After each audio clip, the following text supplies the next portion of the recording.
Hi friends, నేను మీ stylist hair salon. మొన్న నాది కింగ్డమ్ వీడియో ఒకటి చాలా బ్యాడ్గా ట్రోల్ అయింది కదా. ఆ ట్రోల్ వేయడం వల్ల అది నా తప్పు కాదు. కానీ ఎవరో నా నా మీద మరి ఎటువంటి కక్ష ఉందని తెలియదు, కానీ బ్యాడ్ ట్రోల్ చేసుకున్నారు. అంతా దేవుడి దయ. కానీ నేను ఎవరి మీద కోపడలేదండి. కానీ ఆ రీల్ అనేది మా బంధువుల దగ్గరగా, మా చుట్టాల దగ్గర అందరికీ కూడా షేర్ అయిపోయింది. వాళ్ళందరూ కూడా నా గురించి కొద్ది బ్యాడ్గా మాట్లాడుతున్నారు. నేనంటే ఏ తప్పు చేసిన వాళ్ళలాగా నాతో మాట్లాడితే వాళ్ళు కూడా చెడ్డ పేరు వచ్చేద్దని చెప్పేసి నా బంధువులు కూడా నాతో మాట్లాడటం మానేశారు. ఆ విషయం నాకు తెలియలేదు. ఎప్పుడు నా చుట్టూ తిరిగేవాడు కూడా నాతో మాట్లాడతలేదు.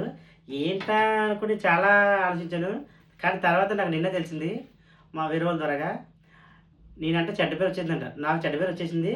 నాతో మాట్లాడినా, నాతో తిరిగినా మళ్ళీ వాళ్ళకి కూడా చెడ్డ పేరు వచ్చేస్తుందని చెప్పేసి నాతో మాట్లాడితే మానేశారంటారు. ఈ విషయం తెలియగానే నిజంగా మా అమ్మ నాకు చెప్తుంది నిన్న. షాక్ అయిపోయింది. మనుషులు ఇలా ఉంటారా అని అనిపించింది. నేను ఏ తప్పు చేయలేదు, ఏ అన్యం చేయలేదు. వాళ్ళు ఏదో చేసుకున్నారు నా గురించి బ్యాటరోళ్ళు, అంతే తప్ప నేను ఏ తప్పు చేయలేదు ఎవరికి కూడా. ఓకే, అయినా సరే మీ దృష్టిలో నేను నిజంగా నా తప్పు అనుకోండి, నన్ను క్షమించండి. కానీ ఎప్పుడైనా సరే నాకు మీరంటే ఇష్టమే. నా బంధువులు నాకు చాలా ఇష్టం. కానీ నా గురించి తప్పుకున్నందుకు నాకు క్షమించండి. నా వల్ల మీకు ఎటువంటి చెడ్డ పేరు రాదు, రానివ్వను కూడా. నన్ను క్షమించండి.